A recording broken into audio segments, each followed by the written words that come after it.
This is Case Closed, crime stories from the golden age of radio.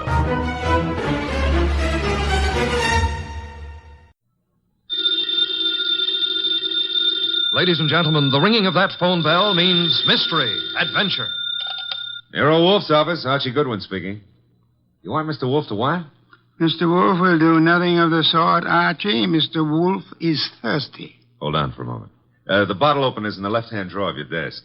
Thank you, Archie. Mr. Wolfe, I've got a man named Denby on the phone. He wants you to umpire a card game. Man is insane. He's offering a fee. The answer is no. I know nothing of card games, nor do I wish to learn. Okay. Well, the answer's no, Mr. Denby. Sure, I'll ask him again. After he finishes the beer he's working on. Goodbye. People appall me. The fantasies they indulge in. Bah, what on earth made that maniac think I might consent to preside at a card game? Well, seems he expects one of the players to be death.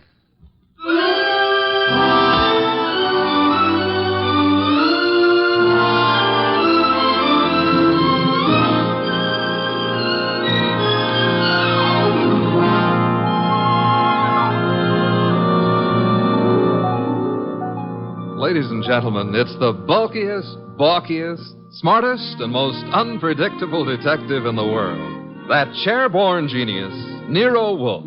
Created by Rex Stout and brought to you in a new series of adventures over this NBC network in the person of Mr. Sidney Greenstreet.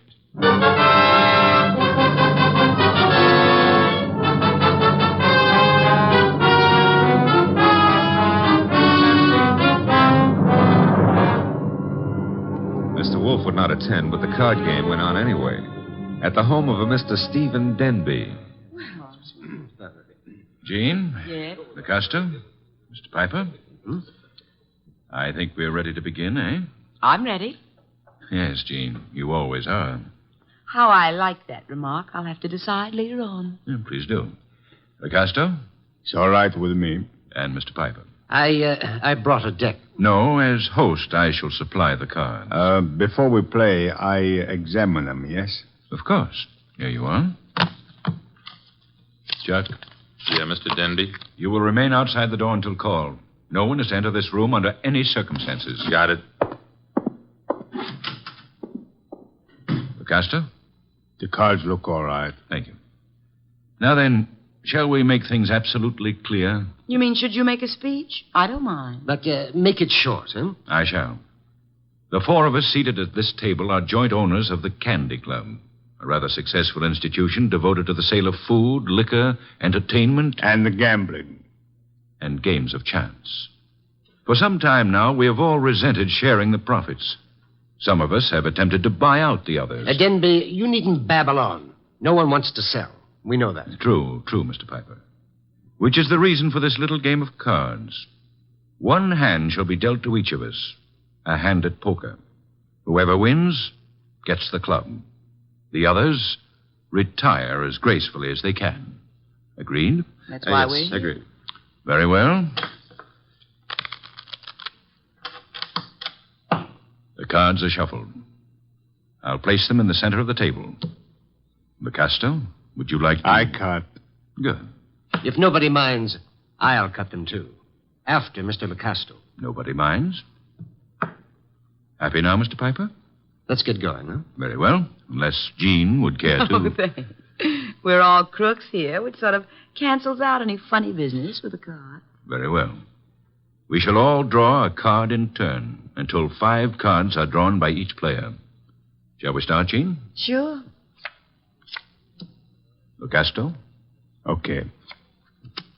Mr. Piper? Yes, of course. And myself. We just keep going in rotation. This is fun. Fun? No. There's too much money which rides on these cards. That's what makes it fun. Would you mind keeping quiet? I'm nervous. We all are, one way or another. I think we all have our 5 cards now. We all got them. Very well, then. In the same order that the cards were dealt. Jean? A pair of 3s. LaCosta? Nothing. Mr. Piper? Kings. 2. Well, what?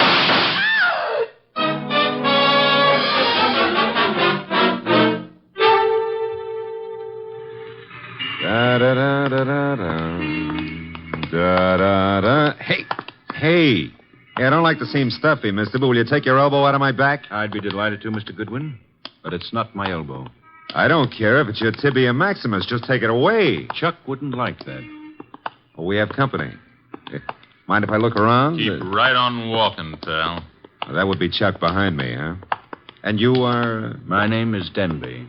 You may remember it. Oh, yeah. You phoned a couple of hours ago about a card game. Now, look, just what is your boy poking in my back? I think it's a 38. You're not sure? It might be a 45. Chuck, is it loaded? Make a funny move, pal, and you'll find out the hard way. Yo, wait a minute. It's just a passing curiosity. Where are we going? My car. Get in. If you insist. I guess you do. Okay. I'll drive, Chuck.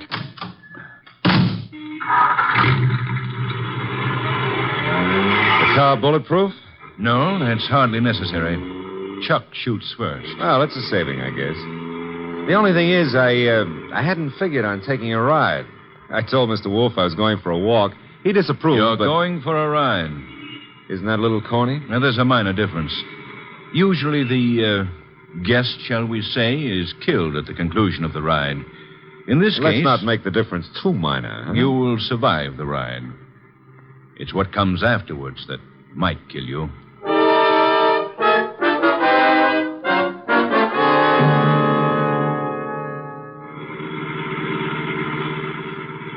You see, Mr. Goodwin, my friends and I have a little mystery to solve. You want me to solve it? No. We want Mr. Wolfe to solve it. In order to do so, he must leave his house and come to mine. He has to in order to find the solution quickly. Why? Neither my friends nor myself have any desire to improve our acquaintance with the police. Therefore, we want the mystery solved before the police are even called in. Hence our need for Mr. Wolfe. Hence our detaining you. Detaining is a pretty word in the circumstances. Now, this is my home, Mr. Goodwin. Oh, well, I don't like the architecture. I think I'll stay out. Get going, pal. On second thought, Mr. Denby, what makes you think Mr. Wolfe is going to leave his house and come here? You. Unless he does so, he will lose you. Forever. The door, Chuck. Okay.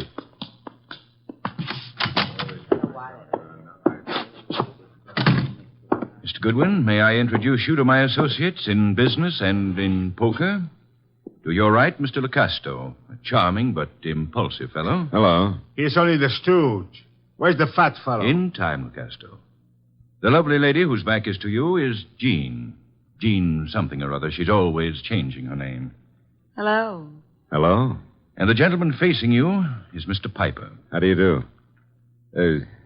Is he exclusive or just... Hey, he's wearing his red carnation a little low, isn't he? Over his heart. Except that's no carnation. That, Mr. Goodwin, is blood. Lifeblood.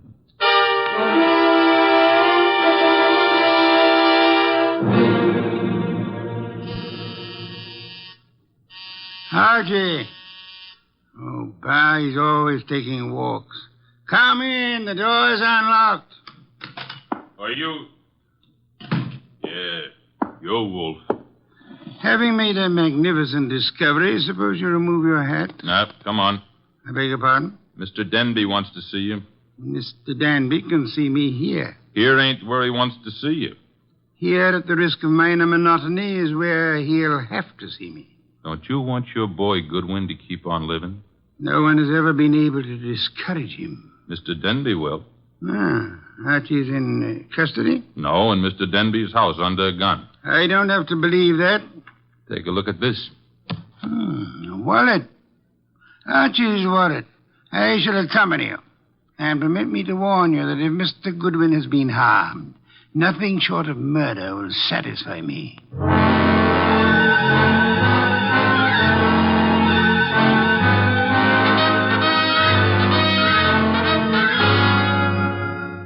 It's getting late. Wolfe isn't here yet. Maybe he doesn't worry about you, Goodwin. Well, he could have been delayed. Maybe an orchid needed a pollen transfusion or something. Besides, only the good die young. Then you must be very, very good, Archie. That remark I didn't care for. We sit here and wait for the fat one, but in the meanwhile, the police... The police will come when we notify them. But they will not like the delay we make to notify them. I say we waste time. I say the fat one will not risk coming. You say entirely too much. Is that so? Maybe I kill you myself. Picasso, put that gun away. Yes, darling Archie should have a chance to live. Not long if Wolfe doesn't come. Stop looking so pleased. Are you afraid to die, Archie? Yeah, well, I'm not looking forward to it. It's so final. Besides, I didn't eat a hearty dinner, and Oh, the Marines have landed. Who is it? Chuck, with Nero Wolfe. Let him in. Shut the door, Chuck. Stay outside. Archie? Hello, Mr. Wolfe. Oh, am I glad to see you. I regret I cannot say the same thing. Blast you, why couldn't you stay at home instead of taking those confounded walks? I warned you it'd be dangerous. Yeah, but Mr. Wolfe, it wasn't the fresh air that got me. It was Denby. Mr. Wolfe, I knew you wouldn't come here without some sort of pressure. I thought the method I used would be most effective. Would you really have killed Archie if I hadn't come? I would have had no choice. I would have been stuck with a witness to an unsolved murder. Suppose I cannot solve it. I should be forced to apply the same logic to two witnesses. Mm-hmm. Mr. Wolfe, you really came here to save my life, huh? Nonsense. I came here for a fee, Mr. Denby. I have a check for $1,000 already made out. Clear it up. You forget. I left my home. I traveled unprotected through the streets of this city, exposed to motor accidents, to fresh air, too. You offer me $1,000. Will $2,500 do? Barely. Archie, will you take the check? Now, I presume you want me to find who killed the gentleman at the table, the one facing me, huh? His name is Mr. Piper. The name is no importance. Will you all sit at the table in the same position you were at the time of the shooting? Of course. Jean? Picasso? Good. Now for a look at the wound. The lights, I should imagine, went out for a while when the shooting occurred. They went out. Yes. Of the three of you at the table, which one had the best motive for the murder? We all have the same motive. The club. Helpful. There was no one else in the room at the time? No one. The door? Locked, with Chuck on guard outside of it. So much for that. The windows, I notice, are closed. They were closed when the murder took place? They were closed. The window panes are all unbroken, which eliminates the possibility of the shot being fired from outside of them, unless one of them was raised and lowered. That wouldn't have been possible. The windows are secured by catches. Archie, will you check that? Okay, Mr. Wolfe. I shall for the moment assume that the windows are neither lying nor untrustworthy. Does anyone remember anything unusual occurring at the time of the shooting? Well, someone whispered Piper just before the shot. Indeed. You all heard that whisper? We heard it.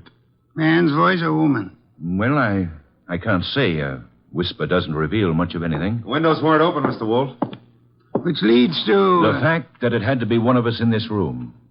But which one, Mr. Wolfe? The murder weapon. Ah, yes. Has it been moved? Nobody touched it. It's laying on the floor where it was dropped. Interesting. If you look closely, you would observe two oil spots staining the rug between the revolver and the lady's chair, indicating... who sat at the right of Mr. Piper? I did. Why? Mr. Denby. Yes? If I were you, I would turn Mr. Lecasto over to the police. You are a liar. I warned you about that gun, Picasso. Was it necessary to shoot Mr. Lecasto? In the arm, yes. He was reaching for a gun. He'll live, however, till the police take him away. What do I tell them? You could point out the angle of the wound. As you notice, Mr. Denby, the bullet entered Mr. Piper's heart from the right. Yes, so it did. Therefore, whoever sat to his right, well, that was Lecasto. Archie, you have the check? I have it. We may as well leave. Mr. Wolfe, you're sure Lecasto shot Piper? I have indicated the evidence. The rest will be up to the jury. Come, Archie. Uh-huh. Jean, Yes, Archie. now that my life expectancy has increased, what are you doing tomorrow night? Archie? I gotta scram. Lancaster 7583. I'll be ringing your bell. Oh, Mr. Denby, you better do something about Lucastro's arm or he won't live to be executed. You see, the executioner likes them warm before he chills them.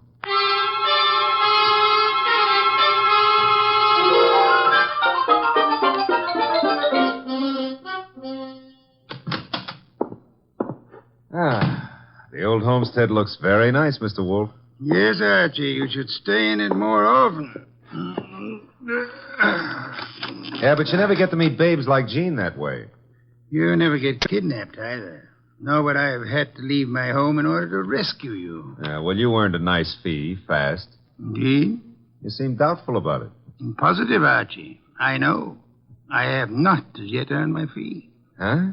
You mean Denby might not turn Lucasto over to the cops? Of course he will. The trouble is, you see, Lucasto did not murder Piper. No? He just thought a bullet in the heart might be good for Piper's rheumatism, huh? As it happens, Piper suffered from asthma. That's beside the point. Fine. Mr. Wolfe, I'm going to take it for granted that you know who did kill Piper. I'm also going to take it for granted that you won't tell me until you're ready. But why turn Lucasto over to the police? 2 reasons, Archie. First, I had no proof against the real killer. Secondly, we had to supply a scapegoat in order to be permitted to leave the Danby home. You were unarmed, helpless. Go ahead, rub it in. Nonsense. It was an interesting problem. I enjoyed it. It was, huh? Well, to me, it's still in the present tenses. Which reminds me, as old Dr. Tidmouse said, there's always a future tense. And in that future tense, Jean. No, Archie. Oh, Mr. Wolfe, stop. That girl's got a love for blood that appeals to the ghoul in me. Besides, did you notice what she does to her dress? Archie, I was merely about to say that I have no objections to your dallying with the girl. Oh, I don't believe it. My ears need overhauling. I objected only to the future tense. Why not call her now? Yeah, well, I won't pretend I understand this sudden enthusiasm on your part about my love life. Probably there's some foul, scheming motive at the bottom of it. But who am I to look a gift horse in the mouth? Now, let's see. Her number was, Lancaster 7583, of course.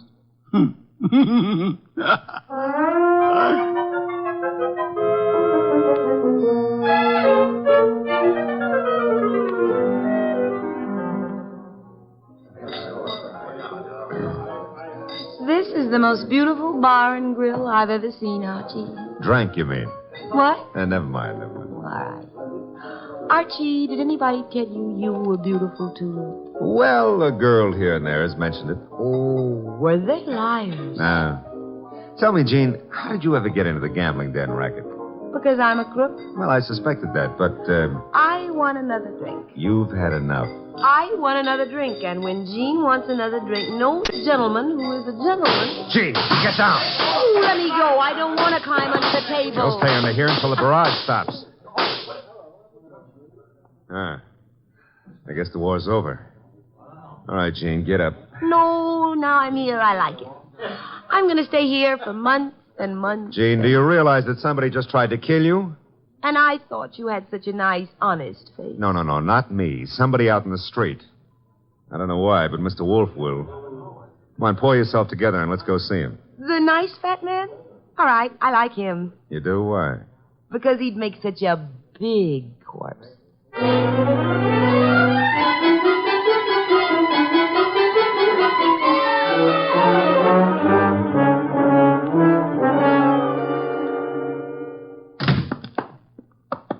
that you, Archie? Plus Jean. What made you think I wanted her here? She's one of your fans. She thinks you'd make a lovely corpse. What was the reason for bringing her here? She was shot at. Did you expect her to be? I expected her to be killed. That's why I sent you to her. Didn't occur to you I might be killed, too? It did. I was willing to take the chance. You were willing? Oh, Mr. Wolfe, Jean's a little under the weather.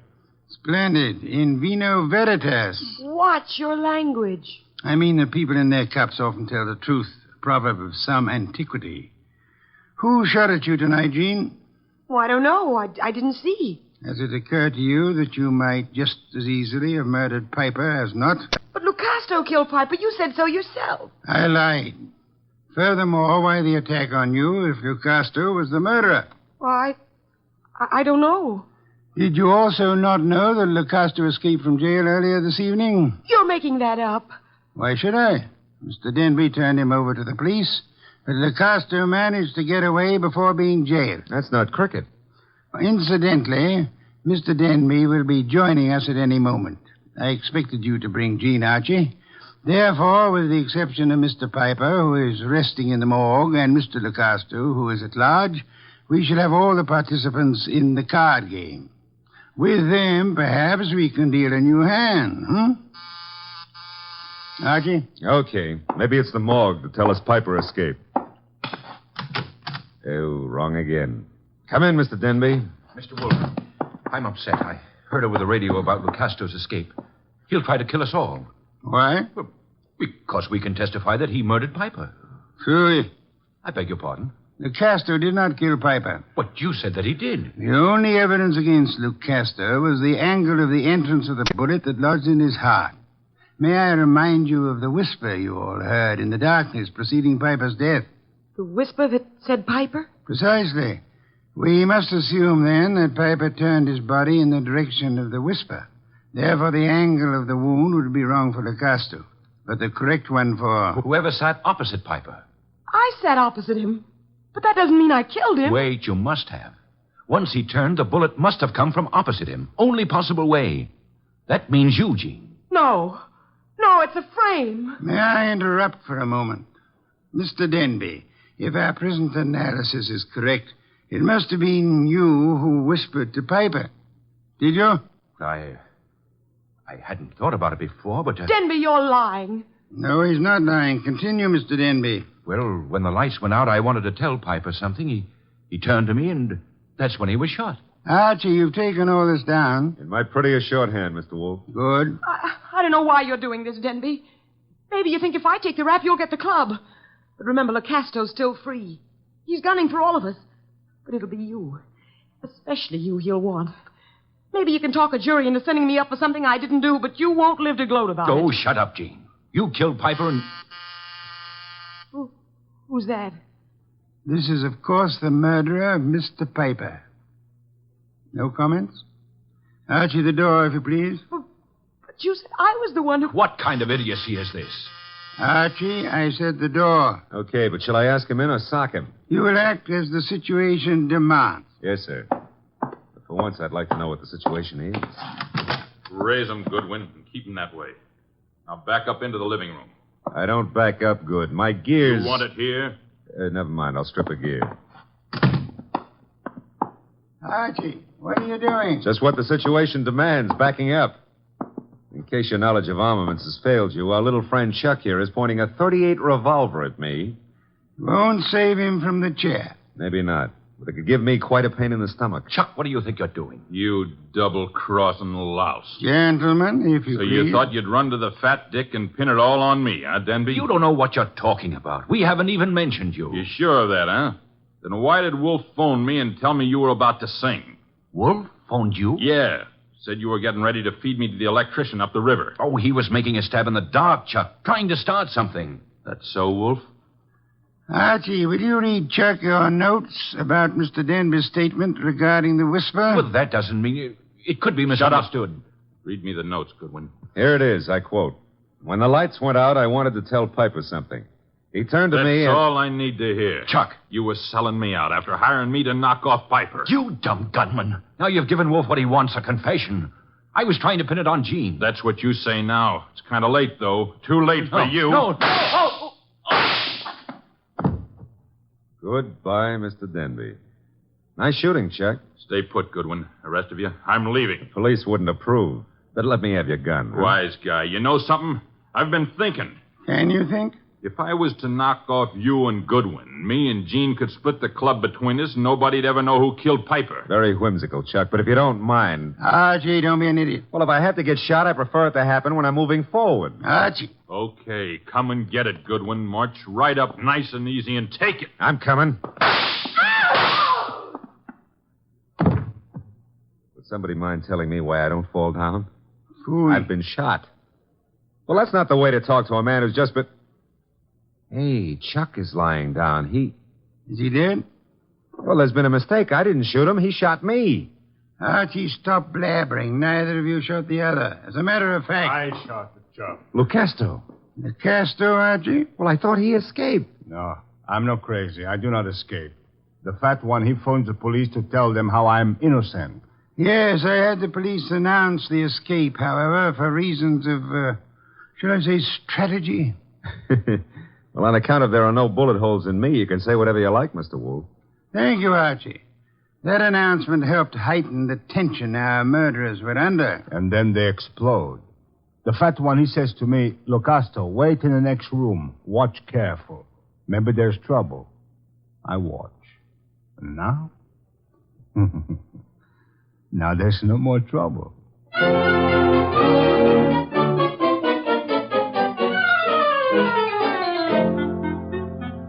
Well, place looks a lot tidier now with all those bodies removed, huh? Indeed.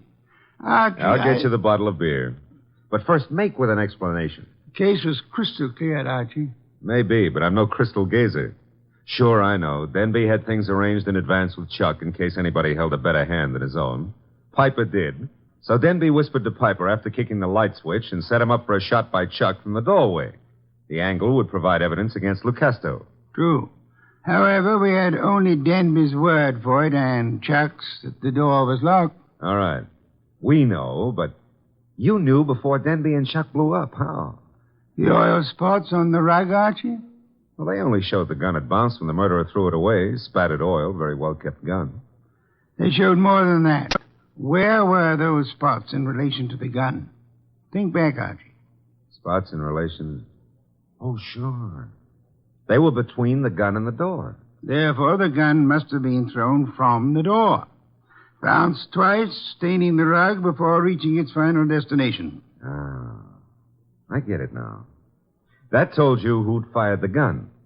But there wasn't proof enough, so you set up a nice atmosphere of suspicion and had the boys give each other away. All right, Mr. Wolfe, you're a genius, and you may have your beer. Thank you, Archie. As for me, I'm not a genius, but I remember a phone number. So if you'll excuse me, Mr. Wolfe. You're excused, Archie. Thanks. But before you call that number, may I remind you that Jean is a girl of macabre tastes who appeals to the ghoul in you. Sure you may, but why bother? In order to be able to warn you that a ghoul and his money are soon parted. Good night, Archie.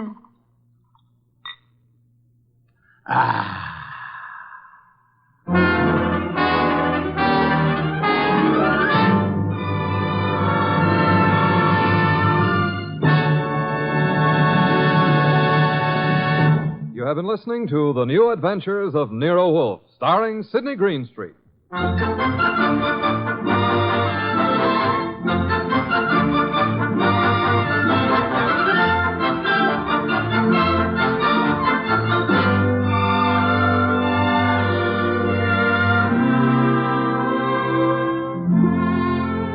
Tonight's transcribed story was based on the characters created by Rex Stout. This is an Edwin Fadiman program. In the cast were Gerald Moore as Archie Goodwin, and Betty Lou Gerson, Jay Novello, Howard McNear, Barney Phillips, and Bill Johnstone. Next week at this same time, Nero Wolfe and Archie will bring you The Case of the Calculated Risk. Don Stanley speaking. 3 chimes mean good times on NBC.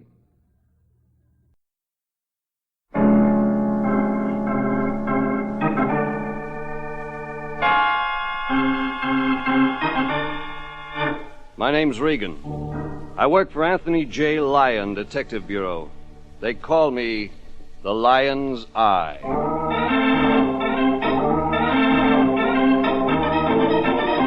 Jeff Regan, Investigator, starring Paul Dubov as Regan with Frank Nelson as Anthony J. Lyon.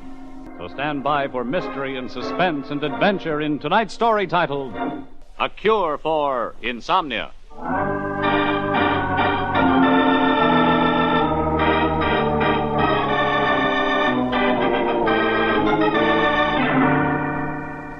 An ad in the papers, that's what started this one off. There were 3 dead and 1 to go by the time we got to the last half of the last inning of it, and it looked like the pitcher that was tossing the strikeouts was shooting for my boss, Anthony J. Lyon. It got rolling the kind of day you don't see much around L.A. Storm breaking about 10 in the morning when I got down to the Lion Detective Bureau office. Jeffrey, my boy, be careful where you step. What's the matter, Lion? Drop an olive? No, don't be funny. Your feet are muddy and we can't afford to have the carpet cleaned. Not the way business is going these days. Yeah, well, okay, Lion. Mind if I sit down? My overcoat's wet. Well, then take it off first. Regan, our books don't balance for the month of April. Wait a minute.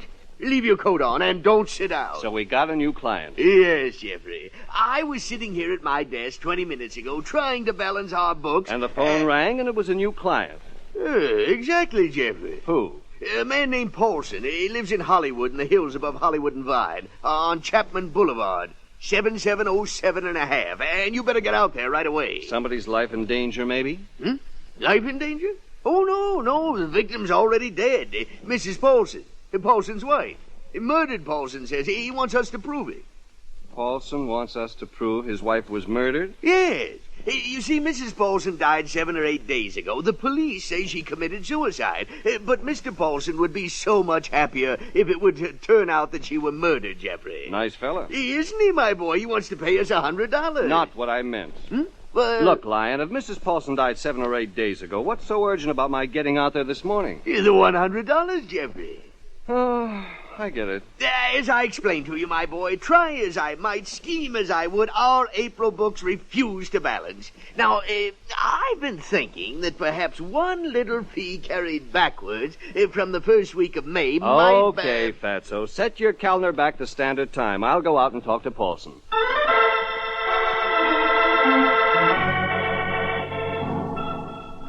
I went. Through buzzsaw rain, eating off hillside frontage, sluicing California down glutted drains that couldn't keep up. I turned right at Sunset and Niagara, went up 2 blocks, forded Hollywood Boulevard. Chapman Boulevard was half a dozen blocks of twisted, hill-lit, bleary, tile-roofed stucco houses. 7707 and a half, where Paulson lived, was the rear third of a triplex. I parked my car, turned up my overcoat collar, went back.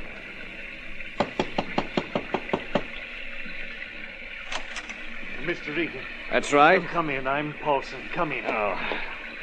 Now, just sit down, Mr. Regan. I'll tell you everything. All about it, all that happened. Sure. Just let me get out of my overcoat. I'll help you. Thanks. I got it. You seem pretty upset, Paulson. Yes. The thing is, I can't endure doubting any longer. I can't stand the doubt, the fear that my wife wasn't murdered. Paulson... doesn't it strike you as a little queer that a guy'd want to spend $100 with Private Dix to prove his wife was murdered? Oh, no, not at all. You'd better give me the rundown, Paulson. Yes, that would be best. Well, my wife's name was Linda Paulson. We'd been married 7 years, and we were very much in love with each other. 7 nights ago, quietly in her twin bed, the other bed where she slept, in our bedroom, that room there. Mr. Regan... Go on. Linda died in the night. Sometime in the night. You woke up in the morning and found her dead? Yes. And Mr. Regan, it was ascertained that Linda had died of poison. What the cops have to say about it? Well, of course, they investigated, but their verdict was suicide. Capsules containing the same poison that killed Linda were found in her purse. And there were other things, I don't know quite what. But the police were convinced that Linda had definitely taken the poison herself. Well, then, that about settles it, doesn't it, Paulson? Except for Linda's motive. Motive? That's the term used in these matters, isn't it? Well, Linda had no reason to want to die. No motive for killing herself. You seem sure of that. I was sure of it, but now I've begun to doubt. And that's why I want help. Don't you see? If Linda wasn't murdered, if it was suicide as the police seem so sure, then that means that my wife wanted to die. That means that our life together, when I thought we were very happy, wasn't what it seemed to be at all. I see what you mean. And that's why you want me to prove it was murder. Yes, Mr. Regan. It makes sense. All right, Paulson, heat up some coffee, huh? We'll get to work.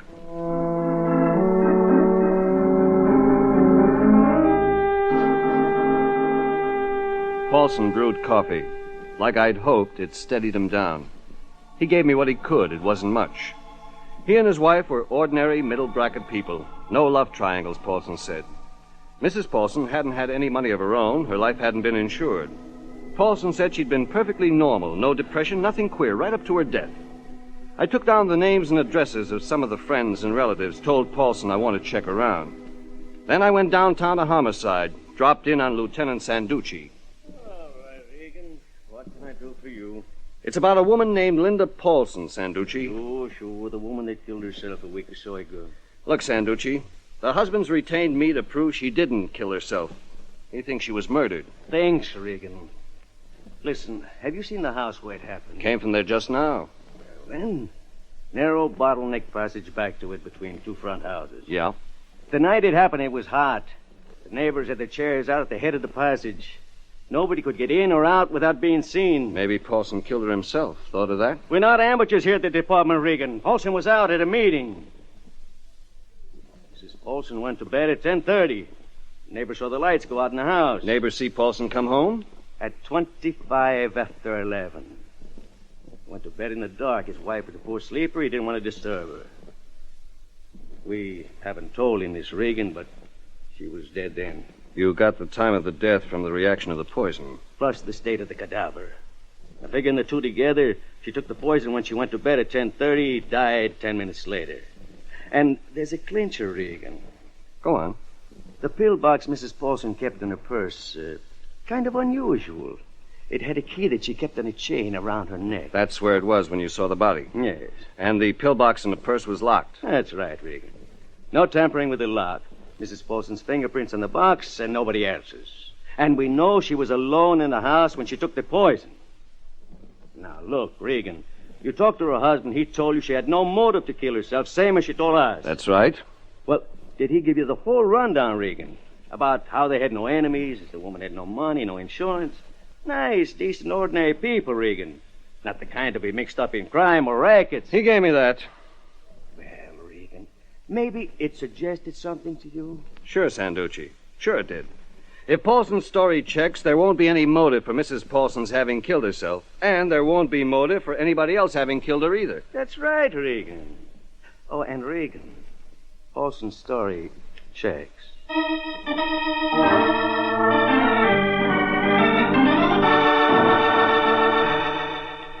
It checked. I cruised through the rain, visited people who knew the Paulsons. Everybody said the same thing. No reason, no motive, for murder or suicide. Only there had to be a reason. I'd start with that. At the newspaper morgue downtown, I got the beginning of something. Sure, Regan. I remember the Paulson thing. You know my reputation, Regan. Morgan. The guy who never forgets a thing. Sure. I know, Morgan. Why I've come to you. Yeah, well, I could give it to you verbatim. Don't have to look it up in the files. You know, it's like they say. Morgan never forgets. Well, let's see. Linda Paulson, you said, huh? Suicide. Well, her maiden name was Linda Cales.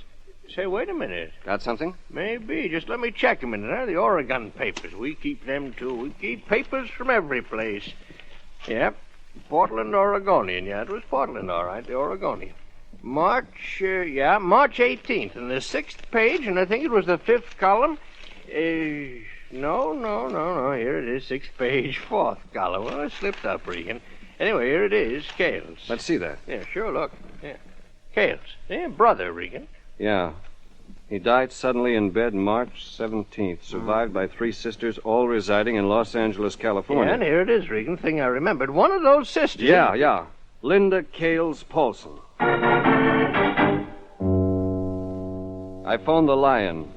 Told them to get through to Sanducci at Homicide, try to get Sanducci to have the Portland police exhume the body of the dead brother, perform an autopsy for possible evidence of poison. Me? I got on the track of the surviving sisters around L.A. One was married. Her home phone didn't answer. But 5 or 6 phone calls got me a line on the other sister. She was unmarried. Her name was Jane Cales. She worked at a resort up in San Gabriel Canyon, about a 2-hour drive from L.A. I went up there.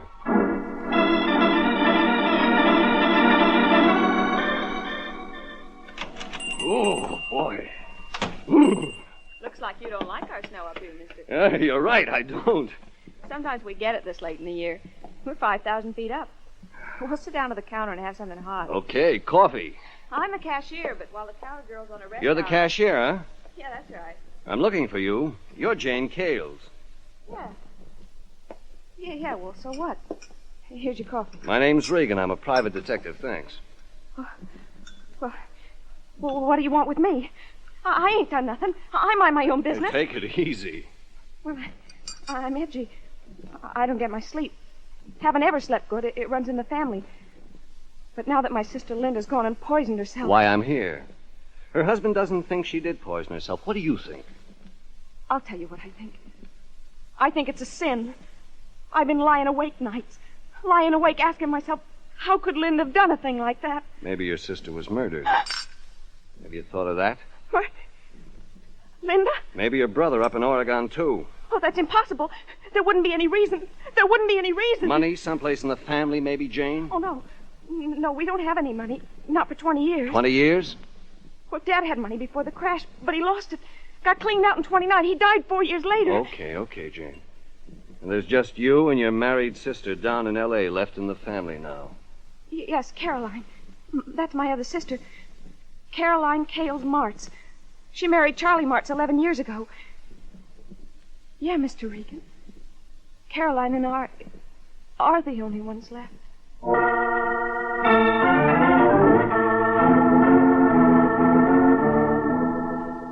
Back down in L.A. about 6:30, I was lucky. I got Caroline on the phone. She and her husband were going out to dinner, but she said they'd be back by 10. About 10:15, I went over. By 10:30, we had the brush cleared away and we're down to business. Tell you the truth, Mr. Regan, my husband and I have discussed it, and we just can't believe that Linda would have... Pardon me, Mr. Regan? Sure, Martz. Just can't believe that Linda would have killed herself. Mrs. Martz, Yes. suicide's usually prompted by love trouble or ill health. Well, there certainly wasn't any love trouble. Why, Linda and her husband were very happy. And health? Well, of course, Linda would sometimes say that... Yes, Mrs. Martz? Well, only that if she couldn't rest, if she couldn't get more sleep, she'd kill herself. But all of us in our family sleep very poorly, and I'm sure that every one of us must have said that at one... Mr. Regan, can you come here a minute? The phone is for you. Excuse me. Yes, of course. The phone's hung up, Martz. Oh, yes. I didn't want Caroline to hear. What's up? Mr. Regan, this thing is beginning to take on a pattern. A pattern that frightens me for my wife. That was San Gabriel Canyon on the phone. Yes, it was. The night cashier at the resort took sick this evening. They went to get my wife's sister Jane to fill in. It had snowed and then stopped. There were no tracks to Jane's cabin but her own. She was alone. Wait a minute. You're going to tell me they found her dead? Suicide, Mr. Regan. She'd taken poison.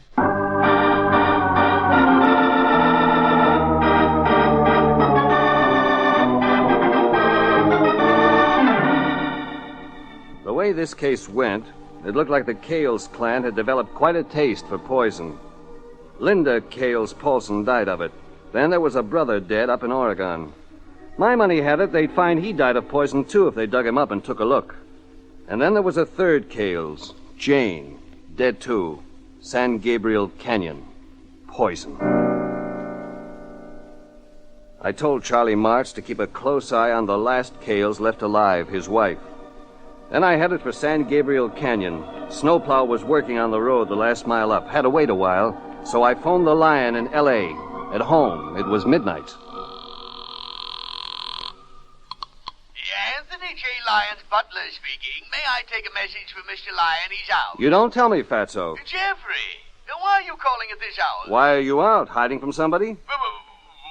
No, of course not. Okay, skip it. Here's what I want you to do. Check the airline, train, and bus offices. They're open all night.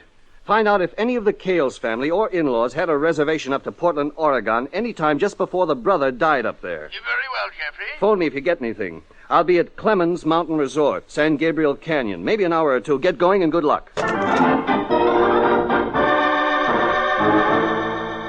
The snowplow finished clearing the road, and I went on up San Gabriel Canyon. There was one light left on in the resort cafe. Sitting under it, Lieutenant Sanducci. Well, Regan, I thought you'd be showing up here. Who sent you up, Sanducci? You did, Regan. You and the Lion. I checked with the Portland police. They work fast up there. So the brother was poisoned. He was poisoned, Regan. And this girl up here. And the first sister, Linda Paulson. And now, the third sister. Give me that again. Caroline Martz, down in Los Angeles. I'm waiting for the phone now for a report under condition. I told her husband to keep an eye on her. He said he did, Regan. She was nearly hysterical over her sister's death up here. She went into the bathroom, crying, half sick. Well, in a few minutes, Martz heard her cry out. He ran in, and she was unconscious on the floor. Called an ambulance, and they rushed to the receiving hospital. And she'd been poisoned. Like the others, Regan. Now, Regan, this one up here, this Jane Cales, every bit of evidence points to suicide.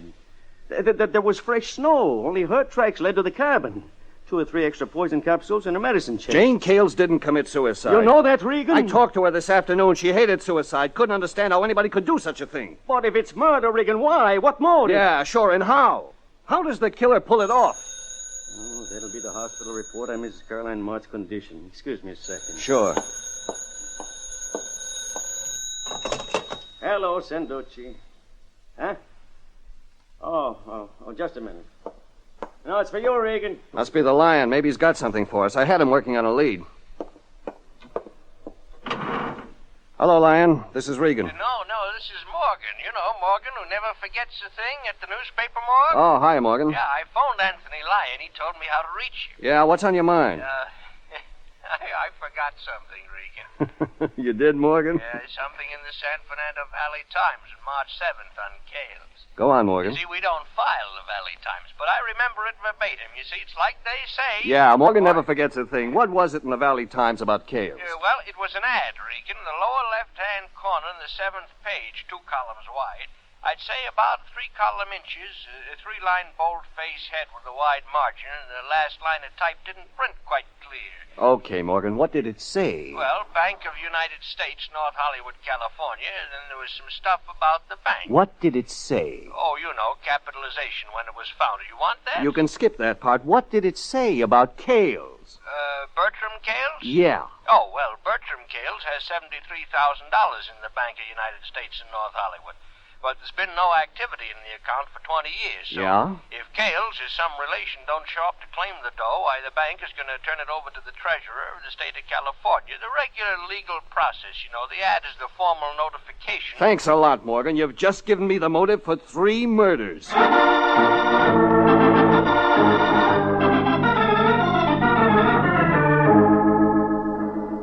The thing begins to make sense now, Regan. $1 cents. Bertram Cales would be the father of the tribe. He was in the Bucks once, got cleaned out in a crash. Jane Cales told me that this afternoon. Only he must have stashed away one bank account, 73,000 smacks he didn't tell anybody about. He wouldn't have wanted the investigators to find it if he failed in business about that time. Probably planned to use the dough a few years later, after the squeeze was off. Only he died 4 years after the crash. Jane Cales told me that, too. It adds up, Regan. It adds up to mass murder. All the Cales children had equal claims to their dead father's dough. So somebody started knocking off the children systematically, one by one. Object? To get all the 73,000. That's the why of it, all right. Now, what you left is the how. And the who. Maybe that'll be the Lion now. If the lead he's working on pans out, we may have our who. Hello, Lion. Is this Clemens Resort in San Gabriel Canyon? Yes, that's right. I'd like to speak to Lieutenant Sanducci of the Los Angeles Police Department, please. This is Georgia Street Receiving Hospital calling. I signaled Sanducci and he took the booth. I went back to the counter, watched Sanducci through the glass. What he got over the phone he didn't like. He came busting out of the booth. Regan, wait till you hear this. What's up, Sanducci? What's up? I tell you what's up. Caroline Martz recovered. They pumped out her stomach. Her stomach contained the same poison that killed her 2 sisters and her brother. That figures. Sure, it figures. But Caroline Cales Martz got to the hospital in time. She didn't die like the others. You mean you think she took poison as a cover-up? She was the last surviving Cales child. The way it is now, she gets the $73,000. But she's got a nice out, Regan, if we suggest she poisoned her brother and sister. Yeah, she got poisoned, too. Yeah, it could be that. Well, we better get down to town and ask Caroline some questions. Well, that's what I've been trying to tell you. When she turned out to be all right, Regan, those nitwits I left in charge down there released her. She disappeared.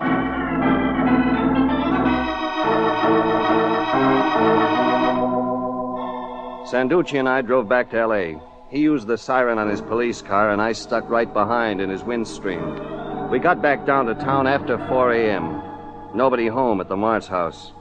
We found only one thing. On Caroline Cale's Martz dressing table, a black mask. A silk-covered, padded black mask, no eye holes. The kind people use to keep out the light when they're trying to sleep.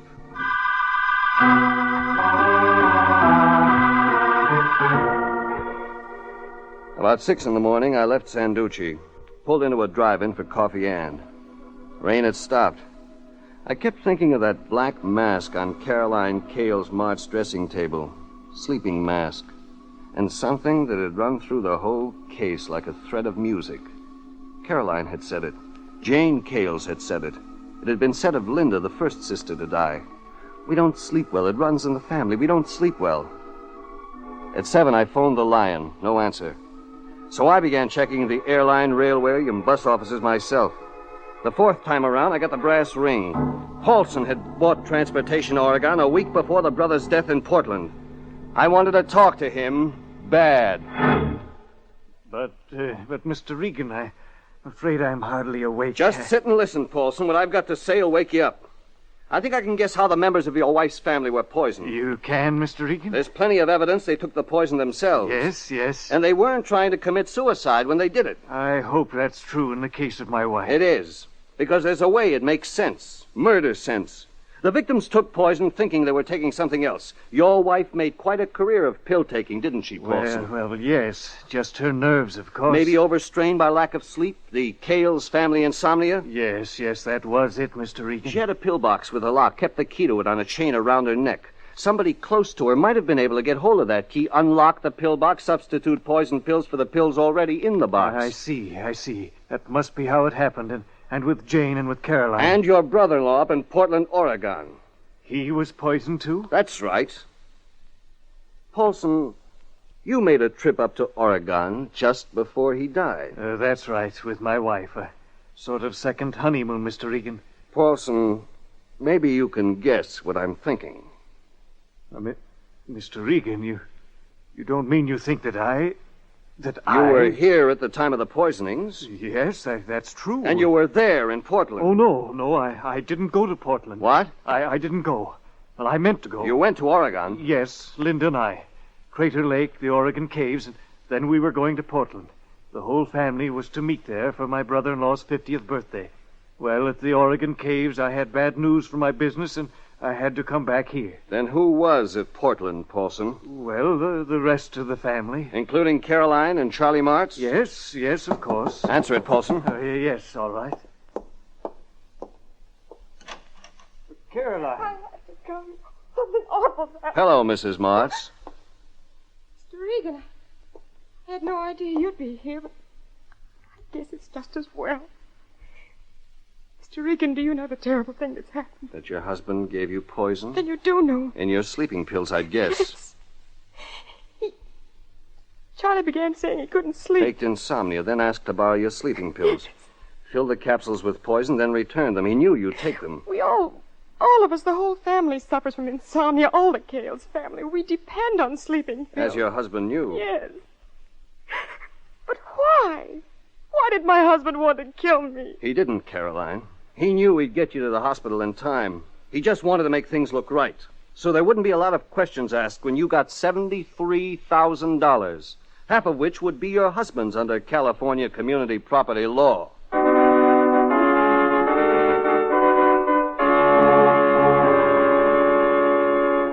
Well, that wrapped it up, all except one thing. We didn't have the killer.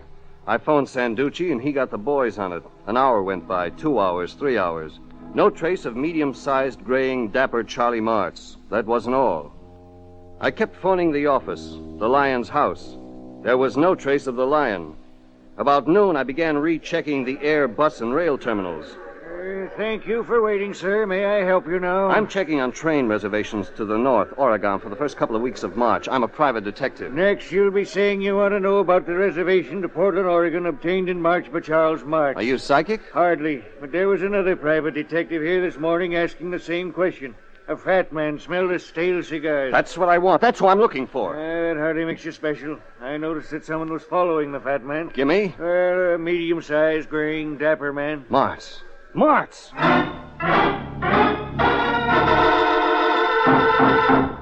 Sanducci, I won't stick here in your office any longer. I'm going out on it. Regan. I got 20 boys looking for Martz. The whole force is alerted. Man at the airport, a man at Union Station, man at the bus terminal. What could you do alone? I don't know, Sanducci, but he's tailing the lion. Sanducci. Huh? Oh, okay, I'll be right down. Well, Regan, we picked up Martz. They're holding him downstairs.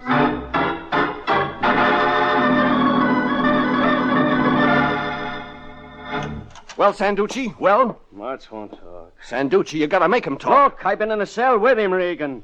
He says he never saw anybody that answers the lion's description. He's lying, Sanducci. Well, he may be, but what can I do? Well, here you are, Jeffrey. Jeffrey, why aren't you at the office? Are you taking the day off? Lion, it's you. Well, of course it's me. Jeffrey, I've been worried about you. You've been worried about me. Well, you haven't been home all day, and when I've telephoned the office, no answer. Jeffrey, do we run a business or do we not? Well, you weren't at the office, Fatso. No, I wasn't. Lion, what is this? What do you mean, what is it? I should be asking you. All day away from the office, in my hour of need. I told you our April books don't balance. You told me, sure. Well, Jeffrey, one of our creditors got on my trail this morning. Oh, no, not a medium-sized, graying, dapper man? Yes, a medium-sized, graying, dapper man. Mr. Lucius Cronkite of Cronkite and Bowles, Pencil Sharpeners and Accessories. He's outside the office right now, Jeffrey, and he wants $13. Did you collect our fee from Mr. Paulson, Jeffrey? Sure, Lion. Sure, I collected it. Here you are.